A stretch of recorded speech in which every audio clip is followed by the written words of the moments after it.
Hello everyone, आज हम discuss करने वाले हैं जीएफआर और क्रिएटिन क्लियरेंस के बारे में। तो इस वीडियो में बने रहिए एंड तक। इसके बाद आपको मालूम हो जाएगा कि जीएफआर किसको कहते हैं, उसको कैलकुलेट कैसे करते हैं, और क्रिएटिन क्लियरेंस के बारे में भी। ये कॉन्सेप्ट ना सिर्फ एग्ज़ाम्स में आता है बल्कि डोज को एडजस्टमेंट में भी और सीकेडी के स्टेजिंग के लिए भी यूज़ होता है। तो चलो शुरू करते हैं।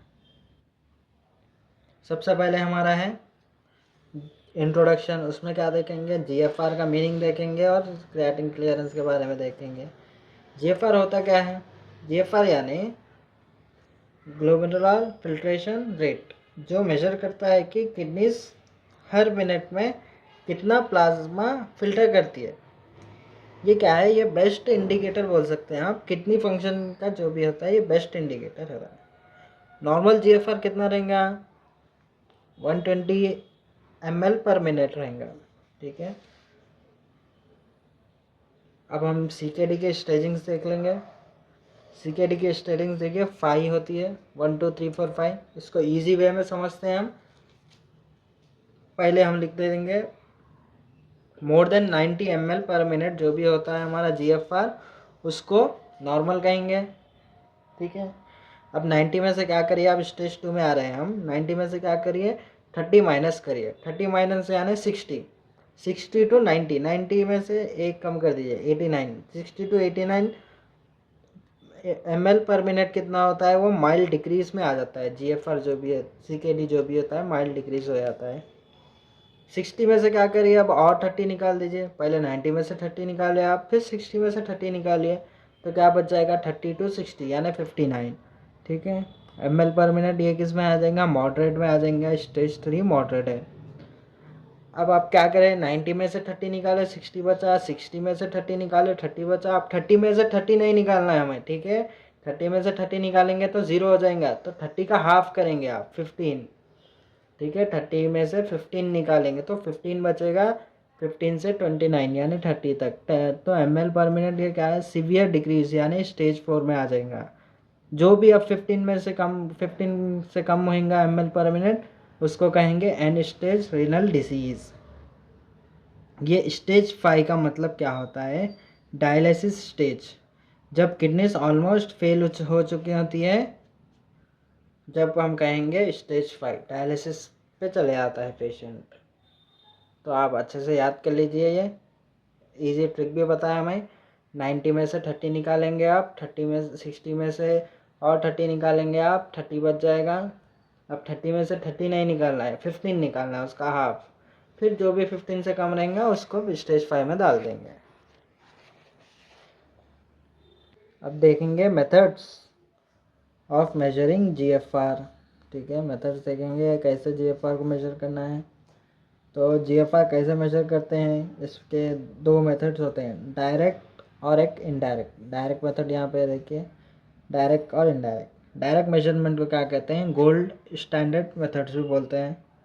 ठीक है, फर्स्ट वाला आता है हमारा इनोलिन क्लियरेंस। इनोलिन क्लियरेंस क्या है, ये गोल्ड स्टैंडर्ड है मेथड है। ठीक है, क्योंकि इनोलिन फ्रीली फिल्टर होता है, ना सिक्रेट होता है ना रीअब्जॉर्ब होता है। बट प्रॉब्लम क्या है, कंटिन्यूस आईवी इन्फ्यूजन चाहिए और यूरिन कलेक्ट करना पड़ता है, तो रूटीन में इम्प्रैक्टिकल हो जाता है। ठीक है, इनोलिन क्लियरेंस देखेंगे डायरेक्ट मेजरमेंट में। इसमें क्या है, ये जी गोल्ड स्टैंडर्ड है फॉर जीएफआर। इनोलिन क्या है, फ्री फिल्टर और रीअब्जॉर्ब भी नहीं होता है, सीक्रेट होता है। लेकिन ये टेस्ट करने के लिए आपको क्या है, कंटिन्यूस आईवी इन्फ्यूजन और यूरिन कलेक्शन की ज़रूरत पड़ती है। ठीक है, तो इसमें क्या होता है, आपको प्रॉब्लम हो जाती है, ज़्यादा प्रेफर नहीं करते हैं। इसका फार्मूला कैसा निकालेंगे, यूरिन इनोलिन मल्टीप्लाई करते हैं यूरिन के वॉल्यूम से, डिवाइड करते हैं प्लाज्मा इनोलिन से। इसमें सेकेंड वाला हमारा मेथड है रेडियो आइसोटोप मेथड। इसमें क्या यूज़ करते हैं हम, EDTA और 51 CR EDTA, 99 TC DTPA। ठीक है, इससे क्या हो जाता है, एक्यूरेटली मेजर हो जाता है। लेकिन ये क्या है, बहुत ही कॉस्टली होते हैं और स्पेशल इक्विपमेंट्स की ज़रूरत पड़ती है इसमें। सेकेंड वाला हमारा मेथड है इनडायरेक्ट एस्टिमेशन। ठीक है, इसमें कैसे मेजर करते हैं, यही हम मोस्टली यूज़ करते हैं, प्रैक्टिकल और सिंपल भी होता है ये। ठीक है, इसमें क्या करेंगे, सीरम क्रिएटिनिन एक मसल का बाई प्रोडक्ट होता है जो किडनीज फिल्टर करती है। थोड़ा सा सीक्रेट भी होता है और इसलिए थोड़ा जीएफआर और एस्टिमेट कर देता है इसको। ठीक है, creatinine is a byproduct of muscle metabolism. It is filtered and slightly secreted by the kidneys. उसको मेजर करने के लिए फार्मूलाज भी है हमारे पास। ये कॉकक्रॉफ्ट इक्वेशन फार्मूला है, देखिए इसको याद कर लीजिए। 140 माइनस एज इंटू वेट। अगर पेशेंट फीमेल रहेगी तो उसको 0.85 से इंटू करेंगे। अगर पेशेंट ब्लैक रहेगा तो उसको भी हम अलग वैल्यू से इंटू करने की ज़रूरत पड़ती है। डिवाइड करेंगे 72 इंटू सीरम क्रिएटिनिन से। ये कॉमनली यूज्ड है फॉर ड्रग्स डोजिंग। ठीक है, लेकिन एल्डरली और ओबीस पेशेंट्स में थोड़ा एरर हो सकता है।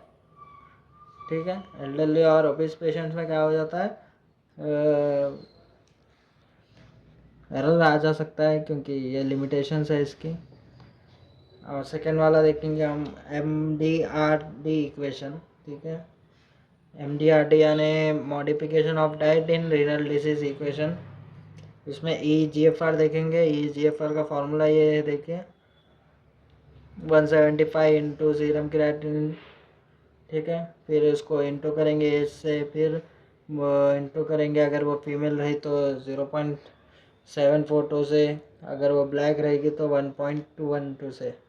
इसके लिमिटेशंस क्या है, ये लेस रिलायबल है इन हेल्थी इंडिविजुअल्स और AKI में भी। ठीक है, CKD पेशेंट्स के लिए अच्छा है बट हेल्थी लोगों में रिलायबल नहीं है।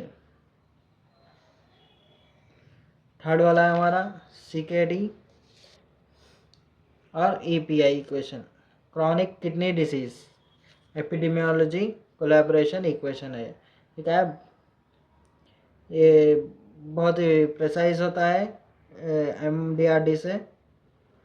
MDRD से ज़्यादा एक्यूरेट है और रिकमेंड है CKD स्टेजिंग के लिए, लेकिन ड्रग डोसिंग में वाइडली यूज़ नहीं होता है।